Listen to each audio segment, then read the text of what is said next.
If there's one thing U.S. military bands have in common, it's their incredible diversity.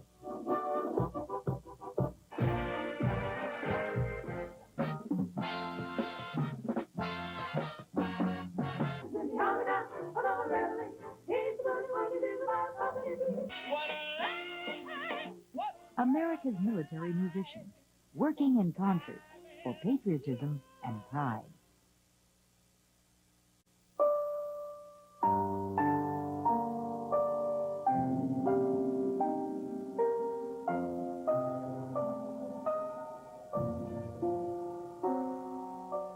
One out of every 4 babies is not fully immunized. Your child could get a deadly disease. Get all your baby's shots before age 2. You gave them life. Protect it. There's one thing life has taught me. It's that what you dream you can do. But it's never an easy road. There are lots of things that can trip you up and tear you down. Like drugs. Sure, drugs are out there. Sure, they're tempting. But drugs are a lie. Don't fall for that lie and let drugs destroy you and your dreams. You're smarter than that. You're better than that. Don't be stupid. Don't do drugs.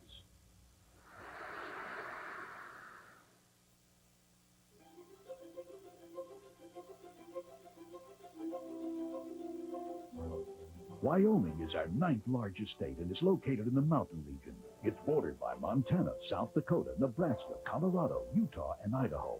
Eastern Wyoming forms the edge of the Great Plains region.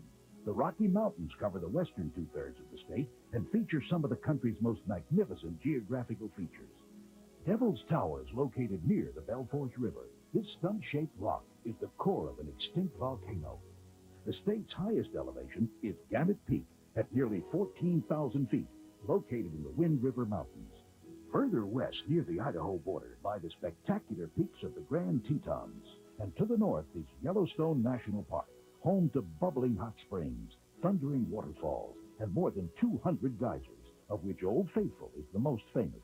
Wyoming, a unique part of the American landscape.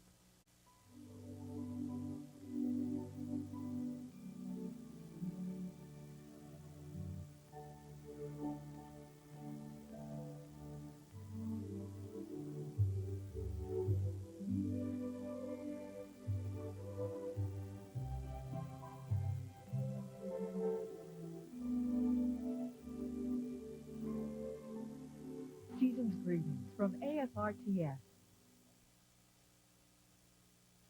If there is one thing we've learned over the years, it's that Americans hate to send their kids to war.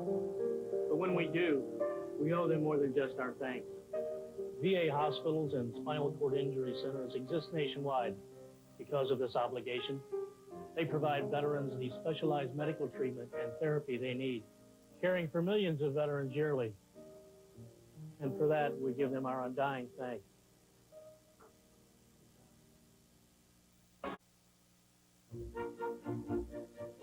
America's capital city was planned with a rectangular grid of streets and with avenues running diagonally across the grid.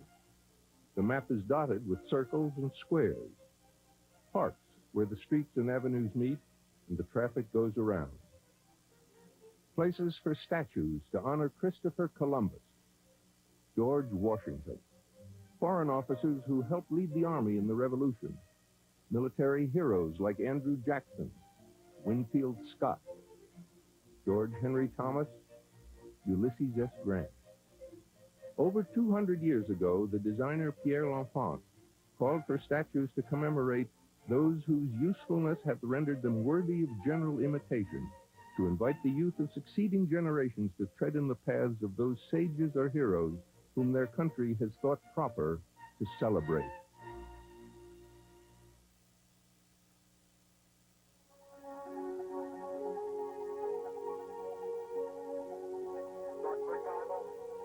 Before astronauts do this, they spend many hours practicing for their space flight in all kinds of simulators.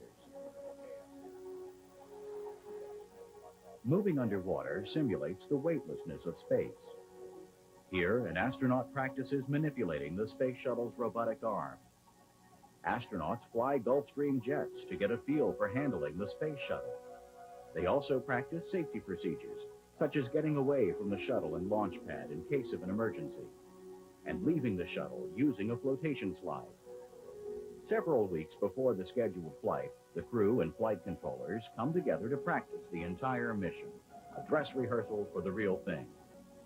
All that practicing can duplicate everything, except for that first-time thrill of being in space. Okay. Let's see if you can make a positive item. Hard to say, they all look the same. Okay, set, profile left. When you mark your valuables with a special identification number unique to you, it's easy to identify your property as yours. That makes your stuff much less likely to be stolen. And if it is stolen, you're far more likely to get it back. Protect your valuables. Mark them and keep a list of your property in a safe place. Mark your property. In an amazing response to President Roosevelt's call for air supremacy, the B-24 Liberator became the most heavily produced American bomber of World War II. Liberators were the most complicated and expensive combat aircraft the world had ever seen. The innovative wing design above the bomb bays, combined with greater fuel capacity, gave the LIB a staggering range of around 2,200 miles. B-24s were engaged in island-hopping missions in the South Pacific, flying above small arms fire and below the range of anti-aircraft guns. Also, high-altitude saturation missions over Europe flown night and day crippled the enemy's industrial base. One of the most famous missions flown by the Liberators involved runs against the famous Ploesti oil refineries in Romania. The B-24s operated in more theaters in a greater number of roles than any other aircraft of World War II. The B-24 Liberator, an aircraft that produced dramatic results during World War II.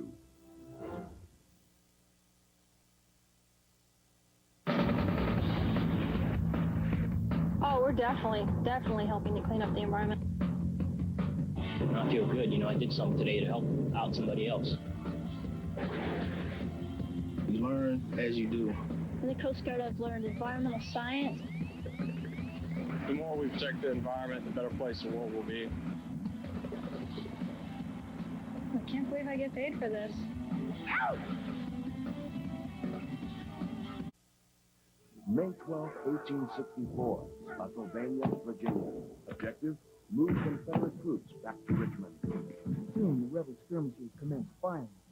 And then for the first time, I began to realize that we had worked before.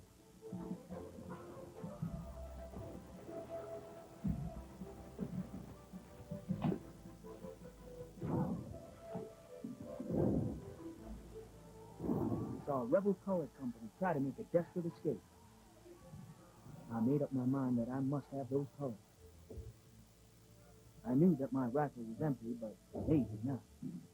I demanded their surrender. Thankfully, they complied. Dozens of heroes were born that day in Civil War history, but none more daring than 19-year-old Private John Weeks of the 152nd New York Volunteers, who was decorated for his act of bravery. Today's military is inspired by our proud past. Being outside in the cold can be dangerous. You can get serious injuries like frostbite and hypothermia. For some cold weather survival tips, we thought we'd turn to the experts. If you get lost in the cold, find dry shelter. If you're with others, conserve heat and huddle together. Eat carbohydrates like bread and nuts if available, or pack them with you before you go. And most important, drink plenty of water. It's what the experts would recommend. This is Spectrum, a service of AFRTS.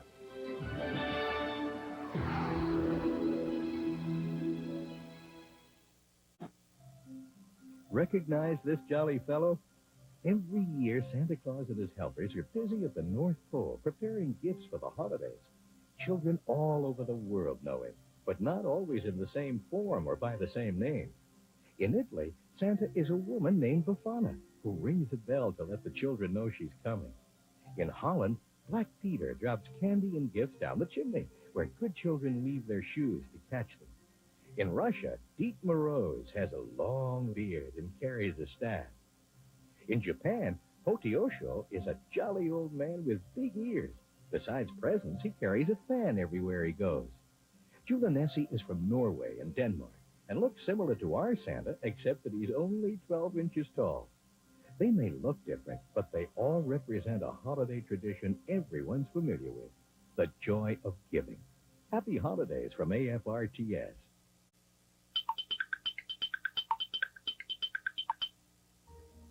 This state has both the longest and shortest day of the year, the longest shoreline, and North America's tallest mountains. It contains one of the world's major oil fields and produces more petroleum than any other state. But it costs the United States only 2 cents per acre to purchase. Most of this oil is transported to the coast through the world's most expensive pipeline. It is the birthplace of the dog sled race and continues to host championship races in that event. In 1964, it had one of the strongest recorded earthquakes in America, measuring 8.3 on the Richter scale. It also happens to be the largest of all our states and has the largest collection of totem poles in the world. It became our 49th state in 1959, and its capital is Juneau. Which state is it? It's Alaska.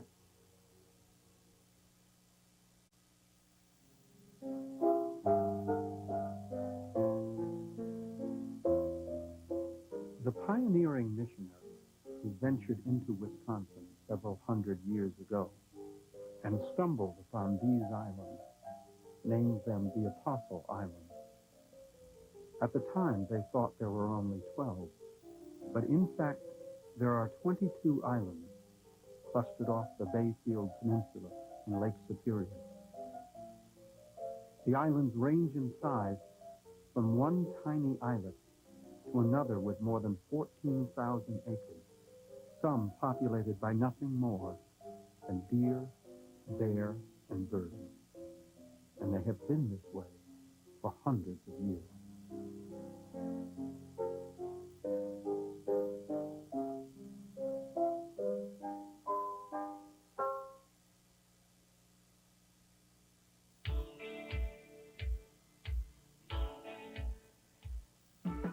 Americans have always enjoyed their food, and we're reminded of that by the names of many towns in this country. You can start the day in a town like Two Egg or Bacon. And then there's coffee, Coffeeville, and Coffee Springs. But there's only one T in South Dakota. We're a pretty well-balanced bunch. We've named towns after fruit, like plum, pineapple, and peach. There's Cherry Valley and Strawberry Point. And places like Pea Ridge and Burnt Corn remind us to eat our vegetables. Rounding out the rest of the menu are towns like Noodle, Salmon, and Rice. And don't forget about Pie Town, New Mexico for dessert. Whether they're from Apple Valley, Minnesota, or Oyster Bay, New York, Americans sure do love their food.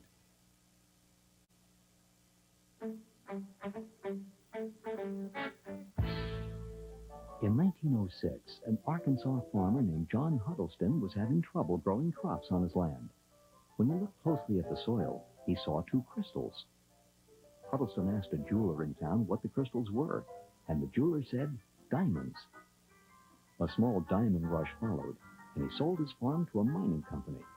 The mine produced diamonds for several years, mostly of industrial quality, but a few were valuable gems. The largest was the Uncle Sam diamond, which weighed more than 40 carats. The site is the crater of Diamond State Park. For a small fee, visitors can dig for diamonds and keep whatever they find. About 1,000 are found each year. Murfreesboro, Arkansas, the only place diamonds were ever mined in the United States.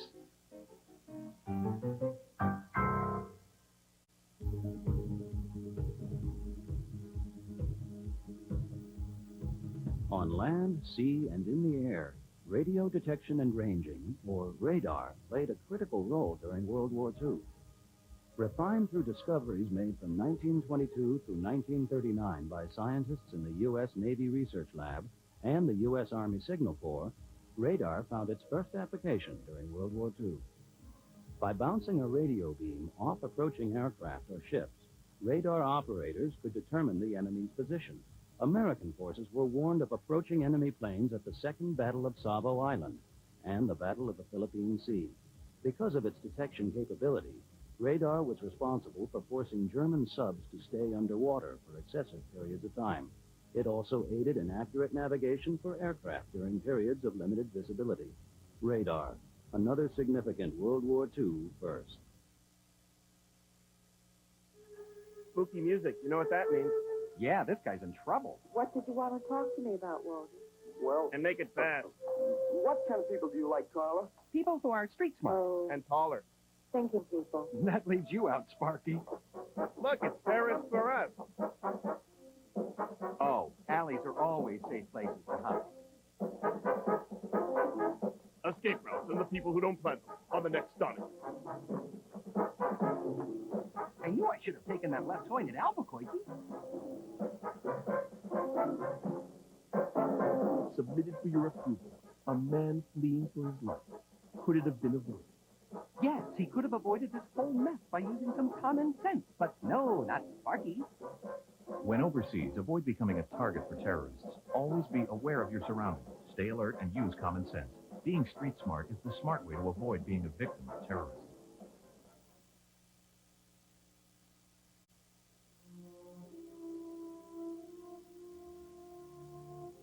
The name of the state of Tennessee goes back to a village that was the ancient capital of the Cherokee Nation.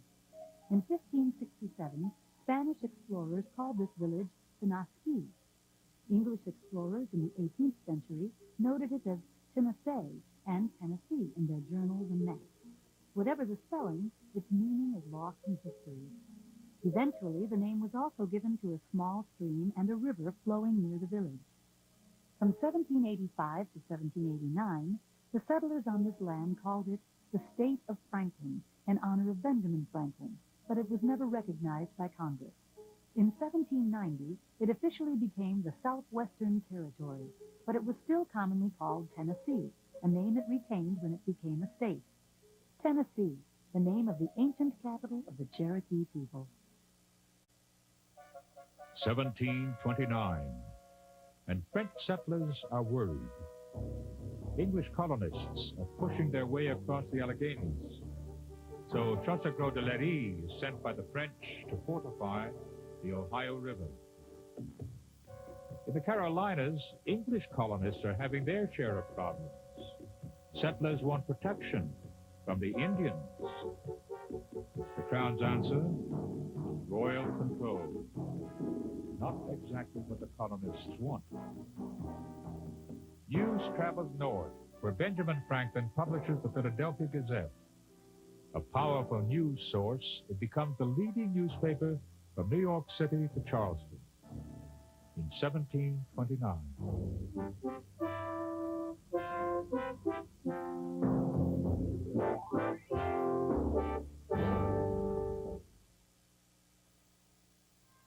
Combat readiness. It includes, among other things, the ability to move troops, equipment, and supplies quickly. But that's not news. It's ancient history. Whenever the call to arms is heard, an immediate response is necessary. And troop mobility can be one of the most important elements of a military campaign. And sometimes the most challenging. To meet this challenge, the United States Transportation Command was created in 1987 to provide air, land, and sea transportation for the Department of Defense, not only in times of war, but in times of peace as well. The command works with its components, the Army's Military Traffic Management, the Navy's Military SEAL, and the Air Force's Air Mobility Command, the men and women of U.S. Transcom, keeping America's military on the move. United States Transportation Command.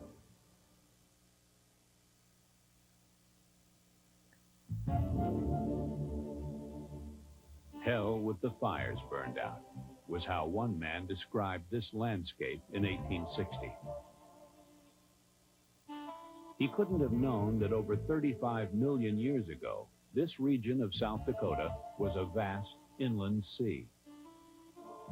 But the land rose and tilted, draining the sea, and the wind and rain scraped and carved the cliffs and canyons the Oglala Sioux call Munkoshicha, Badlands. Now, in Badlands National Park, these natural sculptures are protected from civilization, but not from time. which will wear them down to flat plains over the next several million years.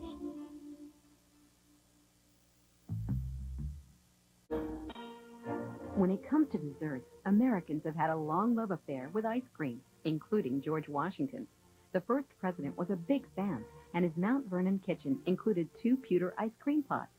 Thomas Jefferson was equally addicted, so he invented an 18-step manufacturing process. Even the military wasn't immune from its powers. From the Civil War on, ice cream was used to boost morale. During World War I, it was declared an essential foodstuff and escaped being rationed. And in World War II, American bomber crews came up with a unique way to make the treat. They mixed the ingredients in a can, sealed it, then placed it in the rear compartment of the airplane. Once in the air, the plane's vibrations churned the mixture, and the high-altitude temperatures froze it, so that upon landing, the crew had a dish of perfectly blended ice cream. Today, even astronauts don't have to go without their favorite frozen treat. For them, it's conveniently freeze-dried.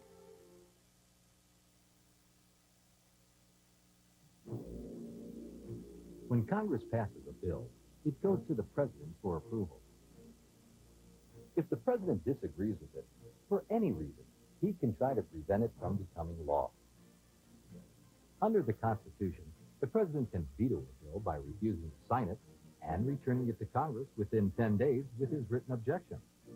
Congress then has the chance to override the veto with a 2/3 vote of each house. If Congress cannot muster the votes, the bill dies. But what if the President decides to take no action on a bill that's delivered to him? If Congress is still in session 10 days later, the bill becomes law. If Congress has adjourned, the bill is dead. The President pockets it without giving Congress a chance to override the veto. The presidential veto, one of the checks and balances in our federal government. Hey, Janet. Wow, you're looking hot today. Listen, tell me you've changed your mind. I promise you won't regret it. Stop it, Dan. Listen, I told you, I am not interested in you, and I am not flattered. I just want to be left alone. Do you understand that? If you've been sexually harassed, confront your harasser or report it to your supervisor. And if someone tells you that you've been harassing them, you must stop the behavior immediately. Yeah. Okay. How often have you noticed this symbol on a drugstore or pharmacy? The letters RX have been around for a long time, but have you ever considered where the letters came from?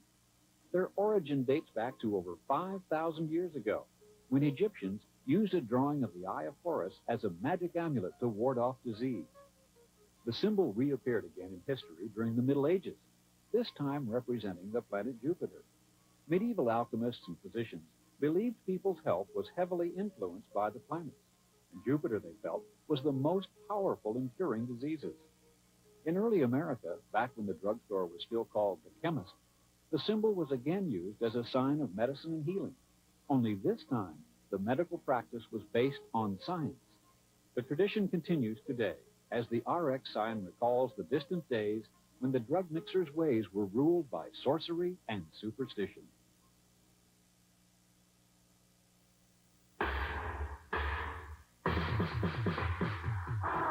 It might not be easy to talk to kids today, especially about marijuana. But if you don't do it, who will?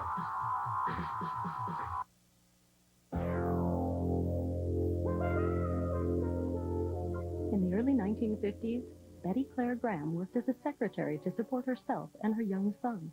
But it was hard to master her new electric typewriter with its messy carbon ribbon. As a part-time artist, Graham knew that sign painters simply paint over their mistakes. She hid a small bottle of white paint in her desk until other secretaries wanted some of her secret potion. With help from library books, a chemistry teacher, and a worker at a paint plant, she perfected a quick-drying cover-up fluid. Working nights and weekends, she and her son managed to fill hundreds of orders a month. Word got around, orders increased, and Graham began to manufacture correction fluids full-time. In 1979, this high school dropout sold her corporation for nearly $50 million, showing you can profit from others' mistakes. Betty Claire Graham, a story of American ingenuity. It's 1933, and America is striking up the band. President Franklin Delano Roosevelt and his New Deal administration promised to pull America out of the doldrums we call the Great Depression. The National Recovery Act, or NRA, spearheads a drive to put America back to work, climaxing in this giant demonstration in New York City of 250,000 Americans, reaffirming their confidence that prosperity is just around the corner. This is the greatest peacetime demonstration in the nation's history. We're going to end this dilemma of no more jobs and folks losing what they have. It's a vision of hope. All we have to do is find a way to make it real in 1933, in the shaping of America.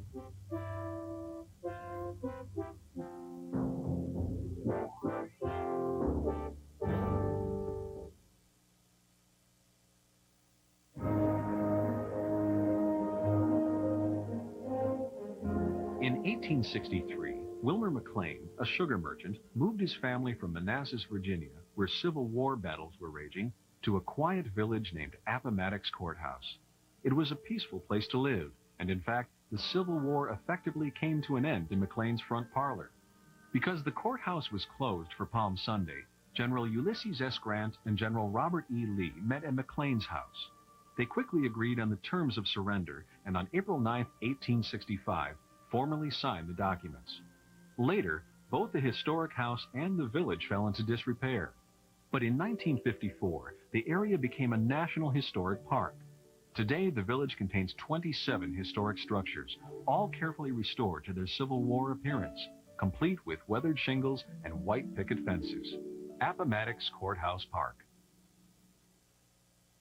What happens after a crash doing 30 with no safety belt? Face-off. You could learn a lot from a dummy. Buckle your safety